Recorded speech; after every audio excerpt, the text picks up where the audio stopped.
Assalamualaikum warahmatullahi wabarakatuh. Apa kabar rekan-rekan mahasiswa semua? Salam manajemen. Selamat berjumpa kembali dalam Ujar Unpam Mengajar.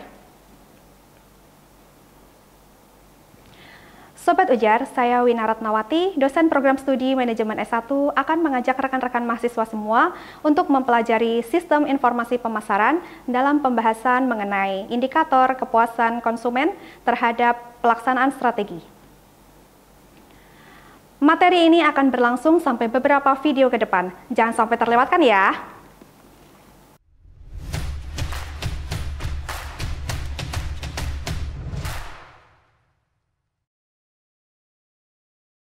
Pada pertemuan kali ini, materi utama yang akan kita pelajari adalah tentang indikator kepuasan konsumen terhadap pelaksanaan strategi yang terdiri dari indikator kepuasan konsumen terhadap strategi produk, indikator kepuasan konsumen terhadap strategi harga, indikator kepuasan konsumen terhadap strategi distribusi, indikator kepuasan konsumen terhadap strategi promosi. Baiklah Sobat Ujar, sebelum kita memulai penjelasan materi ke-8 mengenai indikator kepuasan konsumen terhadap pelaksanaan strategi, apakah Sobat Ujar masih ingat apa pengertian dari sistem informasi pemasaran? Philip Kotler menjelaskan bahwa sistem informasi pemasaran adalah suatu struktur set prosedur dan cara reguler untuk direncanakan penghimpunan, analisa, dan juga penyajian informasi untuk bisa digunakan dalam membuat keputusan pemasaran. Sistem informasi pemasaran merupakan subsistem dari sistem informasi manajemen yang menyediakan informasi untuk memecahkan masalah pemasaran perusahaan. Dapat juga dikatakan bahwa sistem informasi pemasaran atau Marketing Information System atau MKIS adalah suatu sistem berbasis komputer yang bekerja sama dengan sistem informasi fungsional lainnya untuk mendukung manajemen perusahaan dalam menyelesaikan masalah yang berkaitan dengan pemasaran produk perusahaan. Di dalam dunia sistem informasi pemasaran, kegiatan perseorangan atau organisasi, kelompok, teknologi dipergunakan untuk mempermudah dan mempercepat pendistribusian, penentuan harga gagasan dan jasa, dan selalu berkaitan dalam pengambilan keputusan yang dikenal dengan P4. P4 yaitu, yang pertama adalah produk. Produk adalah barang atau jasa yang diproduksi untuk memuaskan keinginan pelanggan. Yang kedua adalah promosi atau promotion. Promosi diperuntukkan untuk mendorong penjualan produk di pasaran supaya diperkenalkan ke masyarakat luas. Biasanya produk-produk yang dipromosikan adalah produk baru atau produk lama yang hanya untuk menjalin hubungan kepada pelanggan setia. Yang ketiga adalah tempat atau place. Tempat adalah suatu wadah yang merupakan aktivitas penjualan dan pembelian barang atau jasa. Yang keempat adalah harga atau price, merupakan suatu kegiatan transaksi pembayaran atau pembelian dengan kesepakatan nominal angka yang harus dibayarkan oleh pembeli terhadap suatu barang.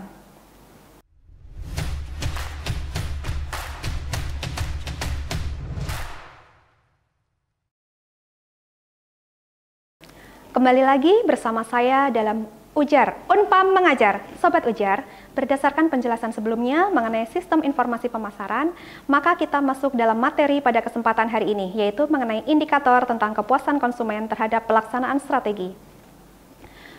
Mari kita bahas yang pertama, yaitu apa pengertian dari kepuasan pelanggan. Kepuasan pelanggan lebih mengarah pada perasaan senang atau kecewa dari seseorang yang muncul setelah membandingkan produk maupun jasa dari apa yang mereka pikirkan dengan apa yang mereka harapkan. Ini adalah gambar dari kepuasan pelanggan. Keberhasilan strategi pemasaran suatu usaha dapat dicapai jika kepuasan pelanggan telah terpenuhi. Untuk memperoleh kepuasan pelanggan tidaklah mudah, karena setiap pelanggan memiliki tingkat kepuasan yang berbeda-beda. Adanya kepuasan pelanggan juga mempengaruhi omset penjualan yang dihasilkan. Jika pelanggan merasa puas akan suatu produk, maka permintaan akan meningkat dan omset penjualan pun ikut naik. Sebaliknya, jika pelanggan merasa tidak puas, maka permintaan akan menurun, begitu juga omset penjualannya. Berikutnya, kita akan membahas mengenai indikator kepuasan konsumen terhadap strategi produk. 1. Strategi produk kualitas produk. Perusahaan yang ingin menerapkan program kepuasan pelanggan harus memiliki produk berkualitas, baik dan layanan prima. Yang kedua, strategi fokus pada pelanggan. Terbaik perusahaan yang tingkat kepuasannya tinggi, menyediakan tingkat layanan pelanggan yang tinggi pula. Yang ketiga, strategi pay for performance. Karyawan sebagai garis terdepan menjadi ujung tombak perusahaan yang berinteraksi langsung dengan pelanggan dan berkewajiban memberikan pelayanan kepada pelanggan, yaitu memuaskan pelanggan. Maka karyawan harus dipuaskan terlebih dahulu kebutuhannya. Yang keempat, strategi ofensif defensif. Setiap keputusan yang berkaitan dengan produk atau barang atau jasa harus merupakan keputusan strategik, karena akan mempengaruhi eksistensi perusahaan jangka panjang, mempengaruhi fungsi dan tingkatan organisasi bisnis. Selanjutnya adalah membahas mengenai faktor-faktor untuk mengevaluasi kepuasan konsumen terhadap suatu produk. 1. Kinerja atau performance. Kinerja dari produk memberikan manfaat bagi konsumen yang mengkonsumsi sehingga konsumen dapat memperoleh manfaat dari produk yang telah dikonsumsinya. Yang kedua, ciri-ciri atau keistimewaan tambahan merupakan karakteristik sekunder atau pelengkap dari produk inti. Keistimewaan tambahan produk juga dapat dijadikan ciri khas yang membedakan dengan produk pesaing yang sejenis. Yang ketiga, keandalan atau reliability. Kemungkinan kecil terhadap suatu kegagalan pakai atau kerusakan. Tingkat resiko kerusakan suatu produk menentukan tingkat kepuasan konsumen yang diperoleh dari suatu produk. Yang keempat, kesesuaian dengan spesifikasi. Sejauh mana karakteristik desain operasi memenuhi standar-standar yang telah ditetapkan sebelumnya. Yang kelima, daya tahan atau durability. Berkaitan dengan beberapa lama produk tersebut dapat terus digunakan. Yang keenam, kegunaan meliputi kecepatan, kompetensi, kenyamanan, mudah direparasi, serta penanganan keluhan yang memuaskan. Yang ketujuh, estetika. Konsumen akan tertarik terhadap suatu produk ketika konsumen melihat tampilan awal dari produk tersebut. Yang kedelapan, kualitas yang dipersepsikan, meliputi cita rasa, reputasi produk, dan tanggung jawab perusahaan terhadap produk yang dikonsumsi oleh konsumen. Materi kedua dalam indikator kepuasan konsumen terhadap pelaksanaan strategi, yaitu indikator kepuasan konsumen terhadap strategi harga. Bagi konsumen, harga merupakan segala bentuk biaya moneter yang dikorbankan oleh konsumen untuk memperoleh, memiliki, memanfaatkan sejumlah kombinasi dari barang beserta pelayanan dari suatu produk. Bagi perusahaan, harga merupakan cara untuk membedakan penawarannya dari para pesaing. Peranan harga dalam pemasaran. 1. Peran harga tergantung pada A. Siapakah pembelinya atau target pasar? B. Apa jenis produk yang diperdagangkan? C. Saluran apa yang digunakan? Yang kedua, fungsi harga dalam strategi positioning. A. Pertanda bagi pembeli. Harga tinggi sebagai indikator jaminan bahwa merek tersebut merupakan produk berkualitas tinggi. Yang B. Instrumen persaingan. Harga sebagai cara menyerang pesaing atau sebagai pengganti nilai atau kualitas. Yang C. Cara meningkatkan kinerja finansial. Harga sebagai metode penentu target harga dan pengembalian investasi jangka pendek. Yang ketiga, tanggung jawab keputusan penentuan harga bervariasi di antara perusahaan jenis produk. Strategi menetapkan harga produk baru ini terdiri dari skimming pricing, penetration pricing, initial pricing. Skimming pricing, strategi ini merupakan strategi yang menetapkan harga tinggi pada suatu produk baru untuk memperoleh laba yang maksimal. Penetration pricing, strategi ini menetapkan harga produk yang serendah-rendahnya untuk mencapai volume penjualan yang setinggi-tingginya di segmen pasar tertentu. Initial pricing atau premium price. Harga relatif tetap mahal, tinggi, terutama dilakukan oleh produsen untuk menciptakan citra prestisius, eksklusif, dan superior. Oleh karena itu, produsen tidak mau ambil resiko memudarkan citra prestisius tersebut dengan menurunkan harga dan menawarkan produk pada semua orang. Umbrella price. Harga tinggi dipertahankan untuk melindungi para pesaing kecil berbiaya tinggi. Kebijakan ini biasanya didukung dengan peraturan pemerintah yang menentukan harga minimum bagi suatu produk. Menurut Kotler dan Armstrong, pengukuran harga dapat diukur dengan indikator sebagai berikut. Yang pertama, kesesuaian harga produk dengan kualitas produk.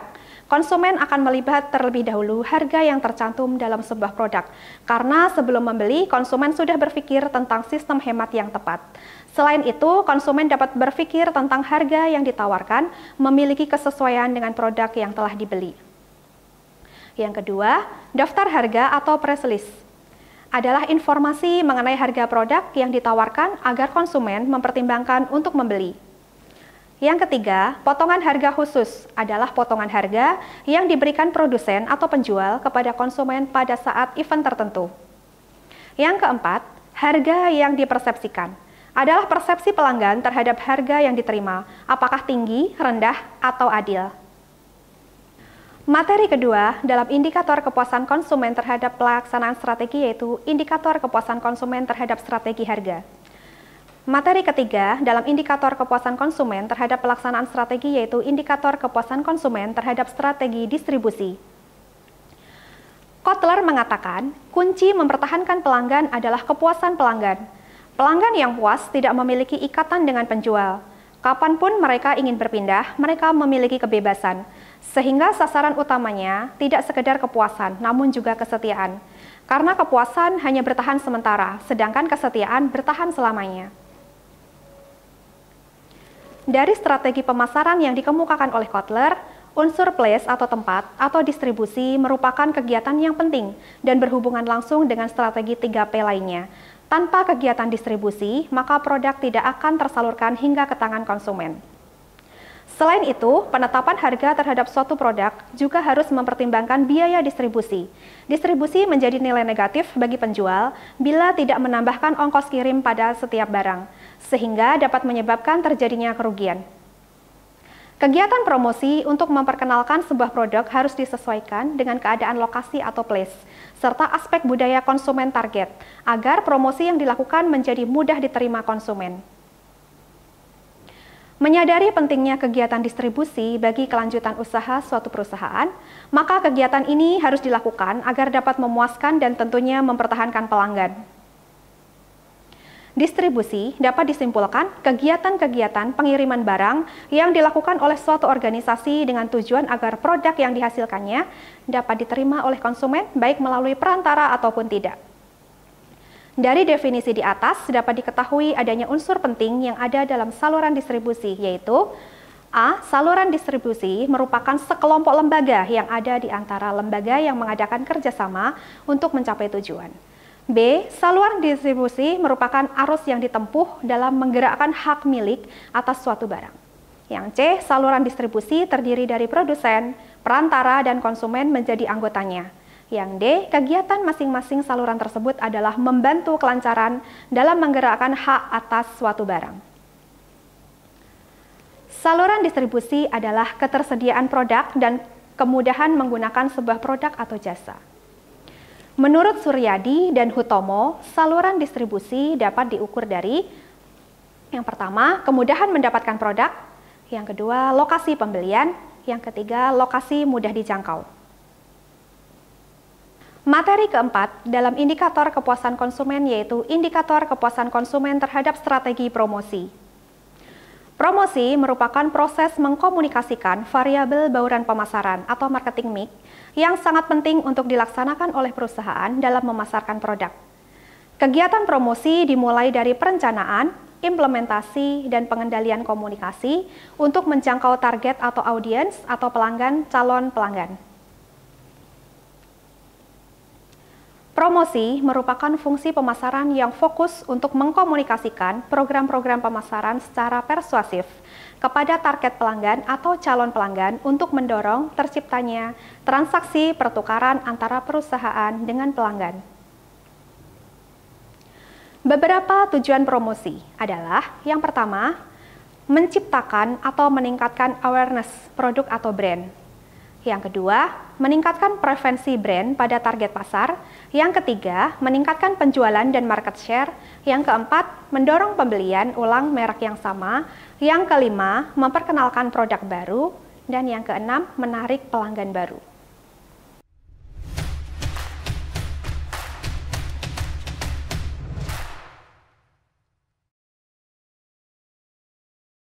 Baik Sobat Ujar, telah saya uraikan materi terkait indikator kepuasan konsumen terhadap pelaksanaan strategi. Sekarang, saya memiliki pertanyaan. Untuk mengetahui sejauh mana pemahaman kalian tentang indikator kepuasan konsumen terhadap pelaksanaan strategi ini. Coba kalian jelaskan tentang kepuasan konsumen atau pelanggan. Nah, Sobat Ujar, silahkan kalian bisa menjawab sesuai dengan apa yang telah dijelaskan.